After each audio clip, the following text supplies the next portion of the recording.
চাঞ্চল্যকর ও ভয়ংকর একটা দুর্নীতির খবর নিয়ে আপনাদের সামনে আসলাম। সেটা বলা হচ্ছে সংসদের জন্য বাজার দরের চেয়ে ৬ থেকে ৮ গুণ বেশি দামে পণ্য ক্রয়ে দুর্নীতি মানতে নারাজ হুইপ আশরাফ। ঘটনাটা কি হয়েছে দর্শক আমরা যদি দেখে আসি, জাতীয় সংসদের পবিত্র আঙিনায় যখন দুর্নীতির বিরুদ্ধে বড় বড় বুলি আওড়ানো হয়, ঠিক তখনই পর্দার আড়ালে চলে আসে জনগণের ট্যাক্সের টাকার হরিলুট।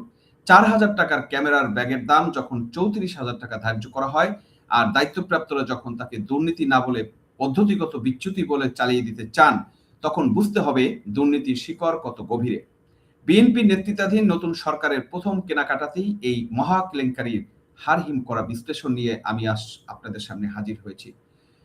জাতীয় সংসদের ক্যামেরার নামে হরিলোড, ৪,০০০ টাকার ব্যাগ, ৩৪,০০০ টাকা, হুইপ নিজামের পদ্ধতিগত বিচ্যুতি নাকি মহাদুর্নীতি। বিএনপি সরকারের এই প্রথম কেনাকাটাতেই ভয়ঙ্কর যে কেলেঙ্কারি, তা নিয়ে আজকে আমরা কথা বলার চেষ্টা করব। সাবেক সচিব কানিজ মাওলার নেপথ্য ভূমিকা এবং সেফ ট্রেডার্সের রহস্যময় ব্যবসা কেন, সেটাও আমরা তুলে ধরব। ২০ লাখের মালামাল ৫৮ লাখ টাকায় কেন কেনা হলো, সেই বিশ্লেষণগুলো দর্শক সামনে আনবো। গতকাল ৩০শে এপ্রিল জাতীয় সংসদের অধিবেশনে এমন কিছু কথা বলা হয়েছে যা শুনে দেশের মানুষের রক্ত টগবগ করে ফুটছে। যে সংসদে দাঁড়িয়ে জনপ্রতিনিধিরা দুর্নীতির বিরুদ্ধে হুঙ্কার ছাড়েন, সেই সংসদ সচিবালয়ের কেনাকাটাতে যখন ৬ থেকে ৮ গুণ বেশি দাম ধরা হয়, তখন লজ্জায় মাথা নত হয়ে যায়। আজকের আলোচনার কেন্দ্রবিন্দুতে হলো সংসদের ক্যামেরা, আনুষঙ্গিক সরঞ্জাম ক্রয়, কয়েক কোটি টাকার হরিলুট। আরো আশ্চর্যের বিষয় হলো হুইপ এবিএম আশরাফ উদ্দিন নিজাম বলেছেন এতে কোনো দুর্নীতি হয়নি, তিনি এটাকে বলেছেন পদ্ধতিগত বিচ্যুতি। আজ আমি এই পদ্ধতিগত বিচ্যুতির বিশ্লেষণ বা বিস্তারিত আপনাদেরকে বোঝানোর চেষ্টা করব।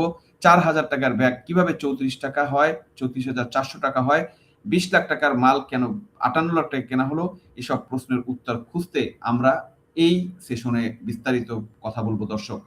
দর্শক যেটা বলা হচ্ছে, তথ্যগুলো একটু কান পেতে শুনুন। সংসদ ভবনে ক্যামেরা, লেন্স সহ আনুষঙ্গিক কেনাকাটা যে তালিকা আমাদের হাতে এসেছে, তা সেফ ডাকাতি। মাত্র প্রথমত যেটা দাঁড়াচ্ছে, ৩৪,০০০ টাকার একটি সাধারণ ব্যাগের দাম দেখানো হয়েছে ৩৪,৪০০ টাকা। ৪,০০০ টাকার ৩,০০০ টাকার একটি কার্ড রিডারের বিল ধরা হয়েছে ২১,৫০০ টাকা। ৩,৩৮,০০০ টাকার একটি ডিজিটাল এলআর এলএল এসআরএল যে ক্যামেরা, এসএলআর ক্যামেরা, সেটার বডির মূল্য ধরা হয়েছে, মানে বডির মূল্য ধরা হচ্ছে ৭,০৯,৫০০ টাকা। এভাবে ৪টি ক্যামেরা বডির জন্য ব্যয় দেখানো হচ্ছে ২৮ লাখ টাকা, ২৮,৩৮,০০০ টাকা। সব মিলিয়ে ছবি তোলার সরঞ্জাম কেনার খরচ দেখানো হচ্ছে ৫৮ লাখ টাকার ৫৮,৪৪,১৩০ টাকা, যেখানে প্রকৃত বাজার মূল্য মাত্র হওয়ার কথা ২০ লাখ টাকারও কম। অর্থাৎ জনগণের ৩৮ লাখ টাকার বেশি সরাসরি পকেট ভরা হয়ে গেছে। একে যদি দুর্নীতি বলা না হয়, তবে দুর্নীতি কাকে বলে, সেই প্রশ্ন আজকে আমরা রাখবো। এবং হুইপ সাহেবের কি মনে করেন, দেশের মানুষ কি বোকা নাকি বেকুব, কোনটা মনে করেন, সেটাও আমরা বোঝার চেষ্টা করব।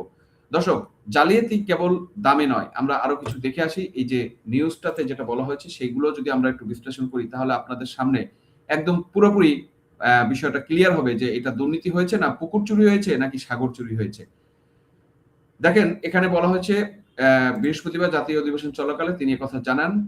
যদিও দুর্নীতি না বলে অনিয়ম কেনাকাটার পদ্ধতিগত বিচ্যুতি আখ্যা দিয়েছেন এ সংক্রান্ত গঠিত তদন্ত কমিটির সদস্যরা। হুইপ নিজানের দাবি, এই কেনাকাটার সঙ্গে বর্তমান সংসদের কেউ জড়িত ছিল না, বাজার দরের অতিরিক্ত দাম ও তদন্ত পাওয়া যায়নি, ঠিকাদারকে এখনো অর্থ পরিশোধ করা হয়নি, এমনকি কাজটি উদ্দেশ্যমূলকভাবে করা হয়েছে বলেও দাবি করেন তিনি। এর আগে গত জানুয়ারিতে সংসদ ভবনের ক্যামেরা, লেন্স সহ আনুষঙ্গিক কেনাকাটা হরিলুট হয়েছে। গণমাধ্যমে এমন সংবাদ প্রকাশিত হয়। পরে সরকার ও বিরোধী দল মিলে ৫ সদস্যের তদন্ত কমিটি গঠন করে। কমিটি ৩ কার্যদিবসের পর পূর্ণাঙ্গ প্রতিবেদন জমা দেয়। ৪,০০০ টাকার মাল, ৩৪,০০০ টাকা ব্র্যান্ডে নেই মিল, সংসদে একটি খাতের কেনাকাটাতে শত কোটি টাকার হরিলুট। দর্শক, যেগুলো আমরা বলতেছিলাম সেই জিনিসগুলো উঠে এখানে তুলে ধরেছে এবং বিস্তারিত আরো বিষয় তুলে ধরেছে। আমরা যদি এই ঘটনাগুলো নিয়ে আরো বিস্তারিত যাই, জালিয়াতিগুলো তুলে ধরি, তাহলে দেখি শুধু জালিয়াতি কিন্তু দামে করেনি, মানের ক্ষেত্রে করেছে। টেন্ডারে জাপানি ব্র্যান্ডের পণ্য সরবরাহের কথা থাকলেও বাস্তবে দেওয়া হয়েছে নিম্নমানের ভিন্ন কোম্পানির পণ্য। এমনকি লোগো আলাদাভাবে লটকে দেওয়া হয়েছে।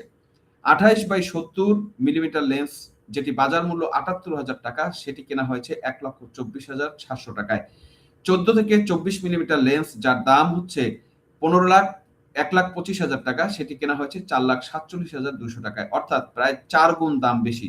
স্পিড লাইট বা ফ্ল্যাশ লাইটের দাম ধরা হয়েছে ১০-১২ হাজার টাকা। প্রতিটি কেনা হয়েছে যেগুলোর দাম ১০-১২ হাজার টাকা, সেটা কেনা হচ্ছে ১,০০,০০০ টাকায়। ১২৮ জিবি মেমোরি কার্ড আর এসডি কার্ডের দাম ধরা হয়েছে আকাশ ছোঁয়া। অভিজ্ঞ ফটোগ্রাফাররা বলছেন সর্বোচ্চ ১০ লাখ টাকার সরঞ্জামই সংসদের কাজ চমৎকারভাবে চলত। সেখানে ৫৮ লাখ টাকার এই কেনাকাটা কি কেবল বিলাসিতা নাকি লুটপাট, সেটা এখন প্রশ্ন। পুরো হরিলুটের তদারকি করেছেন সদ্য বিদায় নেওয়া সংসদ সচিবালয়ের সচিব কানিজ মাওলা।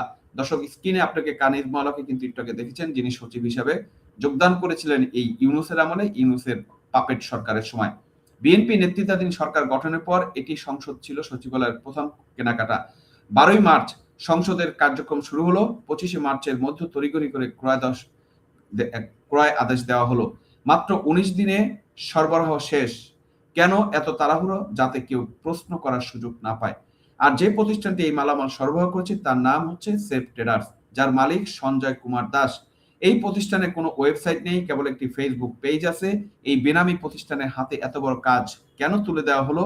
কোন জাদু বলে? সেই প্রশ্ন আমরা রাখছি।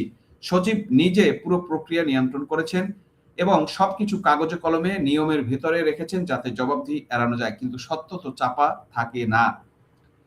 আজ এই বিষয় নিয়ে এই যে আপনার স্ক্রিনে কানিজ মাওলাকে দেখছেন, দুর্নীতির আরেক নাটের গুরু যাকে বলা হয়, বা এই কেনাকাটা যে সরাসরি তদারক করেছে।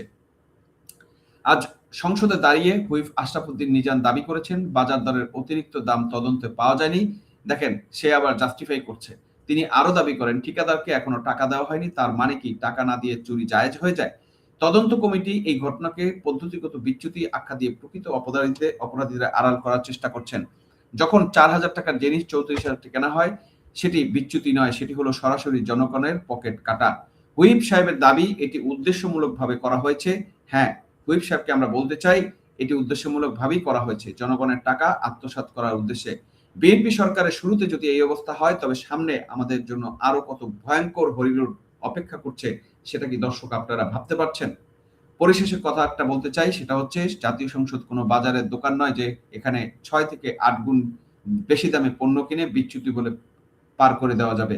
এটি জনগণের পবিত্র আমানত। সচিব কানিজ মাওলা এবং হুইপ নিজানদের এই অদ্ভুত সাফাই জাতি প্রত্যাখ্যান করছে এবং করবে। সুষ্ঠু তদন্তের মাধ্যমে সাবেক সচিব কানিজ মাওলা এবং সরবরাহী প্রতিষ্ঠান সেফ ট্রেডার্সের মালিককে আইনের আওতায় আনতে হবে। দেশের মানুষ আজ দেখছে সরকারের পরিবর্তন হলেও দুর্নীতির চাকা সেই একইভাবে সচল আছে। যারা আগে দুর্নীতির বিরুদ্ধে জিহাদ ঘোষণা করতেন বা বলতেন, তারাই আজ দুর্নীতির ঢাল হয়ে দাঁড়িয়েছেন। এই পদ্ধতিগত বিচ্যুতি খেলা বন্ধ করতে হবে। দর্শক, আপনারা কি মনে করেন ৪,০০০ টাকার ব্যাগ কি ৩৪,০০০ টাকা কেনা আসলেই পদ্ধতিগত বিচ্যুতি নাকি ডাকাতি? কমেন্টে আপনাদের মতামতগুলো আমাদেরকে জানাবেন। ভিডিওটি শেয়ার করে এই মহালুটের খবর সবার কাছে পৌঁছে দিন। সজাগ থাকুন, প্রতিবাদী হন। আজ এ পর্যন্তই। দেখা হবে পরবর্তী ভিডিওতে অন্য কোনো বিষয় নিয়ে, অন্য কোনো ঘটনা নিয়ে। ততক্ষণ ভালো থাকবেন, সুস্থ থাকবেন এবং নিরাপদ থাকবেন।